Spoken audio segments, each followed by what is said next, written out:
Dando continuidade à nossa primeira aula, primeiro estudo do ente e a essência, estamos lendo o prólogo desse opúsculo e ele parte de duas premissas. A primeira premissa é justamente aquela que já comentamos: um pequeno erro no princípio é grande no fim.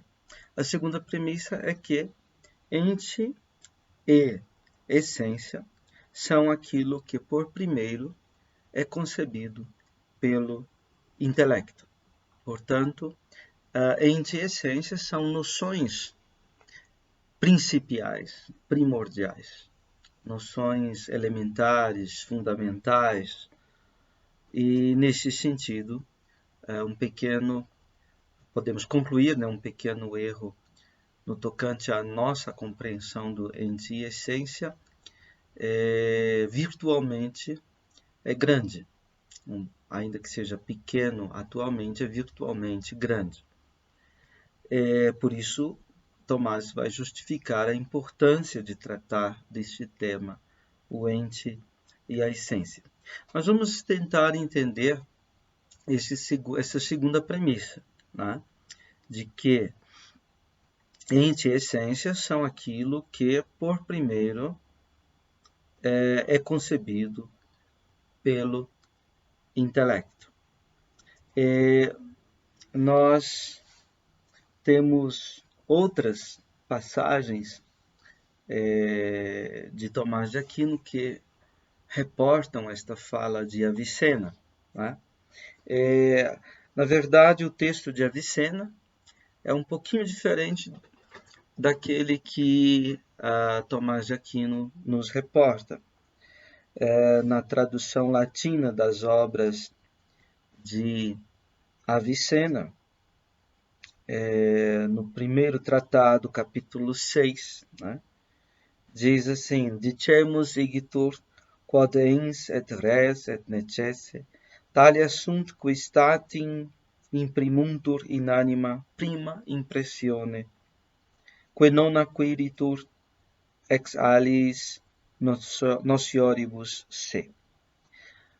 Dizemos, pois, que ente e coisa, res, e necessidade é necessário, são tais que de súbito imprimem na alma uma primeira impressão. Que essas noções não são adquiridas a partir de noções mais conhecidas, mais evidentes. Não é? Então, o ente é a essência, o que é a coisa, digamos, e a sua coisalidade, por assim dizer, né? E ainda o ser necessário, diz Avicena, são de tal modo que, de súbito, imprimem na alma uma primeira impressão. Então, nós temos o conhecimento sensorial, conhecimento sensível, mas isso não vem ao caso aqui. Estamos falando do conhecimento intelectivo, do intelecto, da compreensão. Né? Aquilo que se imprime, né? Aquilo que, por assim dizer, informa o nosso intelecto por primeiro, é justamente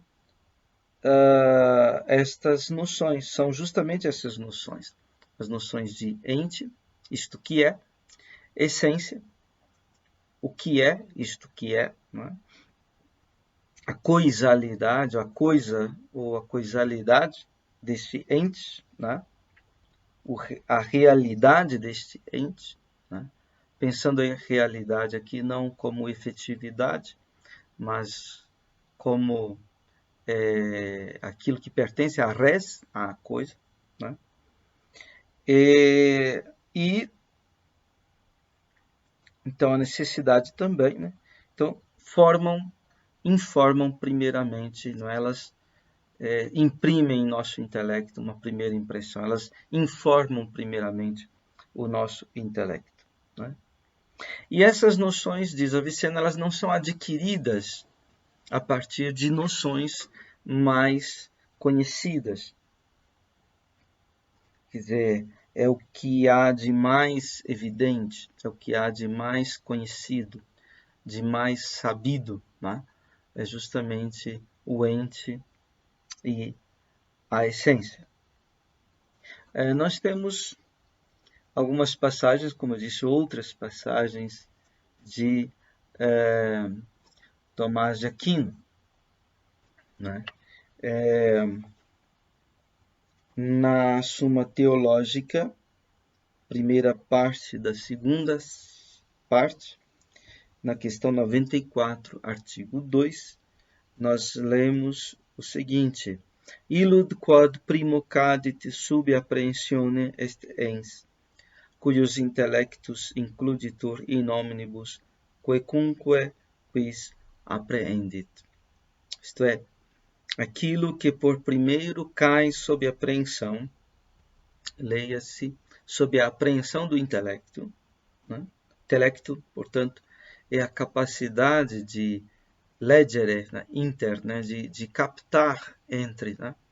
De apreender, na capacidade de apreender, de receber e de apreender o ser, né? O ente e a essência. Isso que por primeiro cai sob apreensão é o ente, cuja compreensão, cuios intelectos, includitur in omnibus, está incluída em todas as coisas.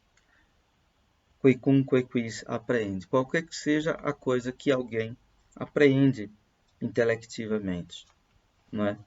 Então, essa passagem da Suma Teológica, né, ela também comparece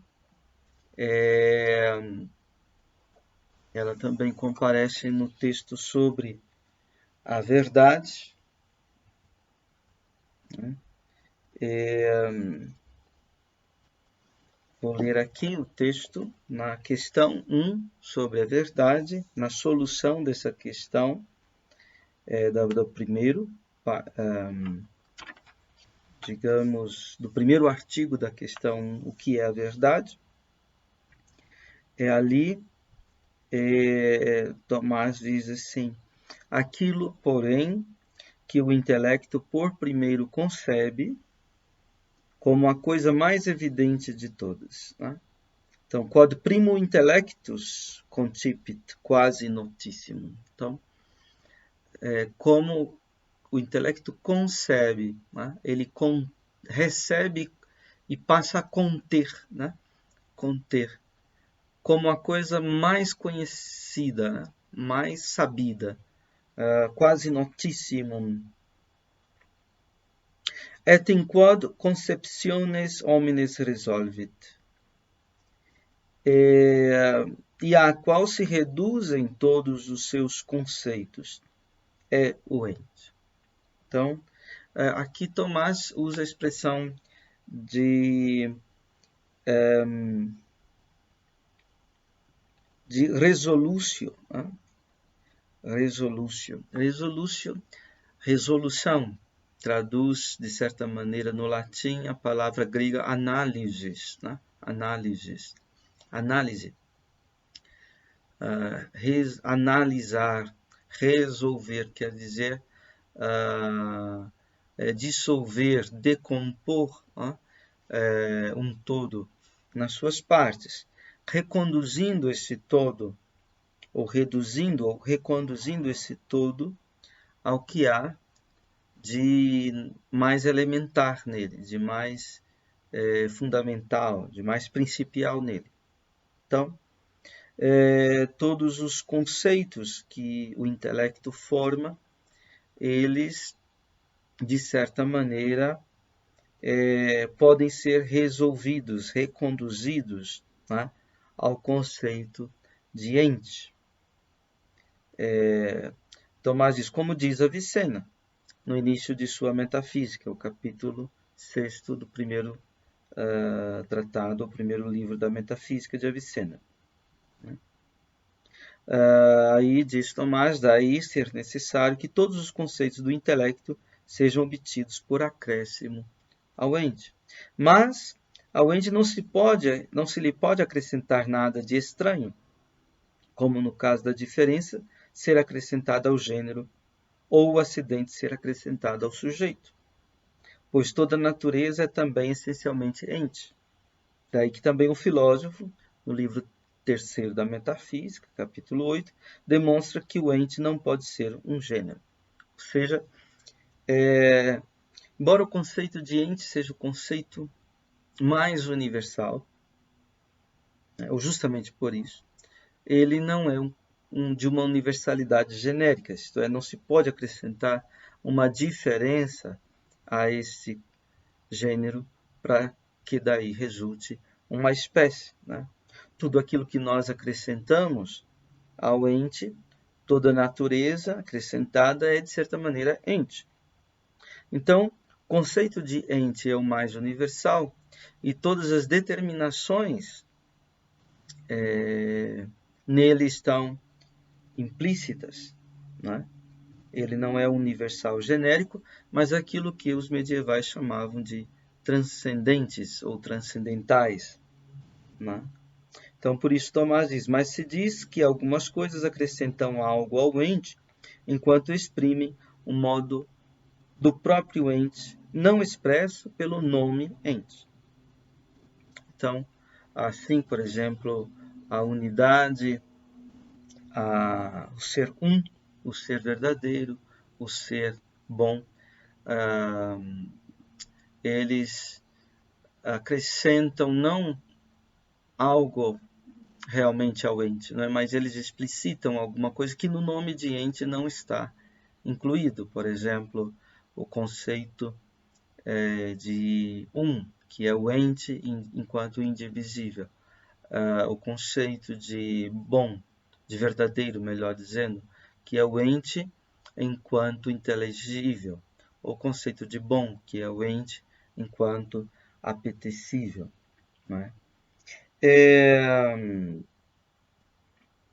A filósofa italiana Vanni Rovigli, num curso de filosofia, ela diz assim, diz Santo Tomás em um famoso artigo das questões disputadas a respeito da verdade, que o ser é a primeira, a mais conhecida e a mais universal noção que nós temos.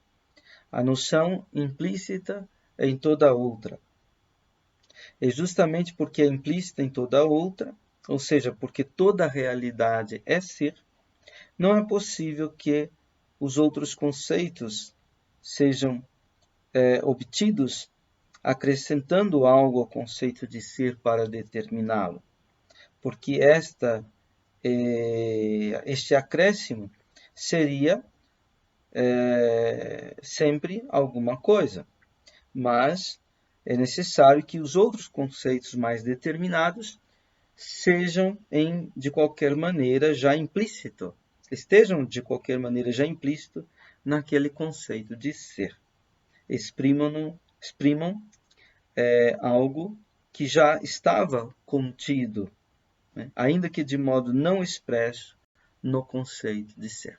Ou seja, pode não estar expresso no nome de ser, mas já deveria estar impresso no conceito de ser, né? Bom, essa passagem de Tomás, né, Tomás retomando, na verdade, Avicena, vai ter uma história na filosofia contemporânea, né? Por exemplo, Heidegger, no início de Ser e Tempo, vai falar da primordial, principal compreensão do ser que nós temos. Todo o nosso relacionamento com o que quer que seja, ele se apoia na nossa compreensão do ser, ainda que essa compreensão seja um pouco vaga e mediana, né? Heidegger, citando aquela passagem já mencionada da Suma Teológica, ele diz: uma compreensão de ser já está sempre incluída em tudo que se apreende no ente. Né? Ou seja, toda a nossa apreensão do que está sendo, toda a nossa compreensão do que está sendo, elas se apoiam na apreensão e na compreensão do ser. Né? Então, no Ser e Tempo, Heidegger vai retomar essa compreensão inicial, primordial do ser, como ponto de partida de uma investigação sobre o sentido do ser. Né? Então, a noção de ser é, por assim dizer, um dado primeiro, ou se quisermos, um dado último. Né? Toda outra noção, tudo aquilo de que falamos, tudo aquilo que pensamos, tudo aquilo de que discorremos e com que nos relacionamos, já pressupõe essa compreensão do ser. Bem, depois dessa segunda premissa, então, Tomás de Aquino, ele, por assim dizer, tira a conclusão. Né? Então, recordando, a primeira premissa é um pequeno erro no princípio é grande no fim. Segunda premissa, ente e essência são aquilo que, por primeiro, é concebido pelo intelecto. Quer dizer, é alguma coisa que tem a ver com o princípio, que está no domínio do princípio. Né? E daí chega a conclusão. Então, para não acontecer de errarmos, né, no âmbito do entendimento, da intelecção, da compreensão do ente e da essência, então algumas coisas serão necessárias de serem tratadas. Né? Por isso, Tomás diz: ideo ne ex eorum ignorantia errare contingat. Né? Para não acontecer que se erre por ignorância deles, isto é, da compreensão de ente e essência. Veja bem que há muitos modos de errar, mas aqui Tomás está falando de um modo de errar chamado ignorância. A ignorância ela é um erro típico, digamos assim, todo próprio. É um erro que não é um erro de inferência, por exemplo. Não é um erro de juízo, simplesmente. Né? Mas é um erro por desconhecimento. Né? Ignorar. Né? Agnoen. Quer dizer, não se dar o noen. Não se dar a percepção, né, daquilo que está em questão. Né? Que aquilo que está em questão permaneça latente, permaneça esquecido, permaneça retraído. Né? Então, para que não aconteça de errar pela ignorância, né, do ente e da essência, pela ignorância do ser, né? Para que não aconteça que se erre assim, né? Então é que Tomás vai tratar daquilo que este opúsculo traz à fala. Né? Então, de certa maneira, o erro, né, ontológico há que ser evitado. Né? O erro no âmbito da compreensão ontológica. Porque se o erro no âmbito da compreensão ontológica é pequeno, ele será grande virtualmente em todas as nossas outras compreensões, do que quer que seja. Digamos, esse erro da ignorância, né, que pertence à errância, pertence à errância do homem. Não é? Então, pertence à não-verdade, para falar com Heidegger, né, a não-verdade do ser. Né? O homem errar na ignorância do ser, no esquecimento do ser. Né? Então, Tomás diz assim, para que não aconteça de se errar na ignorância de ambos, do ente e da essência, então ele coloca três coisas. Depois ele diz, ad horum difficultatem aperiendam, né? Para abrir a dificuldade deles. Tomás não fala de eliminar a dificuldade, Tomás não fala de dissipar a dificuldade. Tomás fala de abrir a dificuldade. Quer dizer, quando nós ignoramos algo, nem mesmo encontramos dificuldade. Passamos a encontrar a dificuldade a partir do momento em que a gente não ignora, a partir do momento que a gente afronta aquilo, confronta-se com aquilo, né? Então aí aparece a dificuldade. A dificuldade está presente na investigação filosófica, na forma da aporia, né? Na forma da perplexidade, né? E o pensamento filosófico sempre procurou levantar as aporias, abrir as dificuldades, por assim dizer, né? Então, o texto do Ente e Essência vai apresentar, expor, abrir as dificuldades, né, em torno da questão do Ente e da Essência. Os problemas, né, que vamos encontrar em torno disso. Então, ele diz, aqui teremos 3 tarefas, né, para abrir a dificuldade. Há que se dizer o que é significado pelo nome de essência e de ente. Né? Primeiro, tarefa do ente e essência, justamente dizer isso. O que significam essas palavras? Ente, essência. Depois, a segunda tarefa. Et quomodo in diversis inveniatur. De que modo se encontram nas diversas coisas, né? De que modo se deixam encontrar o ente e a essência nas diversas coisas. Quer dizer, por exemplo, na substância, nos acidentes, nas substâncias simples, nas substâncias compostas, naquelas que têm matéria e forma, naquelas que têm apenas forma, naquelas que são um misto de potência e ato, de possibilidade e realidade, naquela realidade que é apenas ato puro, né? Em que a essência e a existência são o mesmo, que é aquilo que se chama Deus. Né? Então, Tomás de Aquino vai investigar como o ente e a essência se encontram nessas diversas realidades. E de que modo elas se encontram também nas chamadas intenções lógicas, né?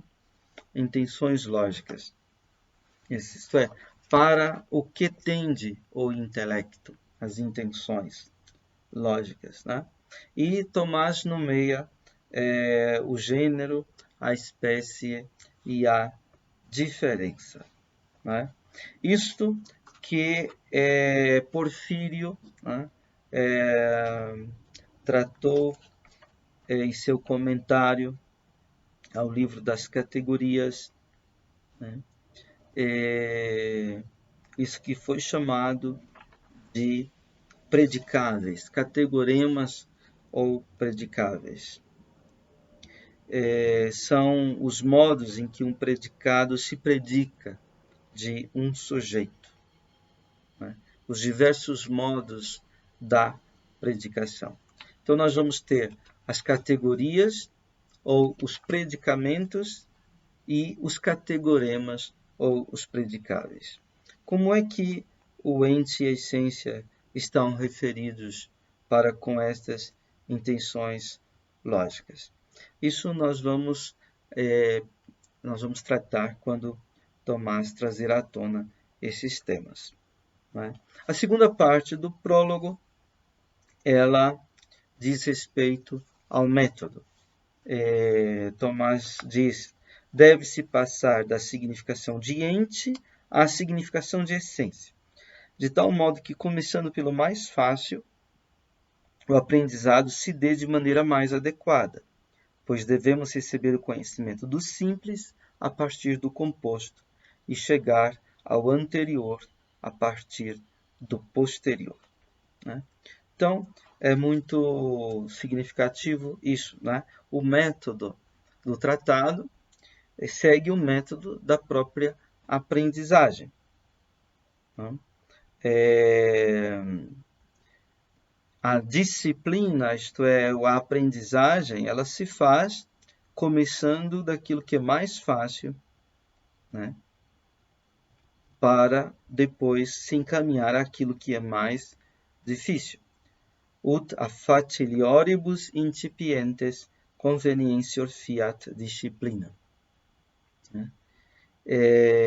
Para que, começando por aquilo que é mais fácil, a aprendizagem se faça de uma maneira mais conveniente. Então, a exposição do tratado, ela vai vir ao encontro do próprio movimento da aprendizagem do aluno. Não é? Então, o que nos é mais fácil? Nos é mais fácil aquilo que é composto. Nos é mais difícil aquilo que é simples. Né? Então, Tomás diz, devemos receber o conhecimento do simples a partir do composto. Tá? O simples é a coisa mais difícil de ser conhecida, é a coisa mais difícil de ser acessada por nós. Nós estamos partindo sempre daquilo que de alguma maneira é composto, que é composto por matéria e forma, por exemplo, que é composto de potência e ato também, não é? De modo que receber o conhecimento do simples nos é possível apenas na medida em que nós partimos daquilo que é composto. Ora, aquilo que é composto, né, é primeiro para nós, tá? Segundo nós, mas é último na realidade. Então, nós partimos daquilo que é último na realidade, que é primeiro para nós, para chegarmos àquilo que é primeiro na realidade e que é último para nós. Né? Aristóteles fazia essa diferença. Proteron te fisse, aquilo que é primeiro, a priori, primeiro, segundo a realidade, segundo a física, segundo o que é constitutivo do ser, de tudo aquilo que é, né? E o que é proteron pros remais, aquilo que é primeiro para nós. O que é primeiro para nós não é primeiro na natureza das coisas. Nós temos que começar daquilo que é primeiro para nós para chegar àquilo que é primeiro na natureza das coisas. Precisamos começar daquilo que é composto para chegar ao que é simples. Né? Assim também teremos que partir da significação de entes, né, para a significação de essência. A significação de ente nos é mais próxima, nos é primeira, né, e a partir dela precisamos chegar também à significação de essência. Então, esse será o método da exposição do tratado ou do opúsculo, o ente e a essência. Espero que da próxima vez nós então possamos compreender melhor esta questão que Tomás está trazendo sobre o ente e a essência. Muito obrigado pela sua atenção, muito obrigado pela sua paciência e até o próximo encontro.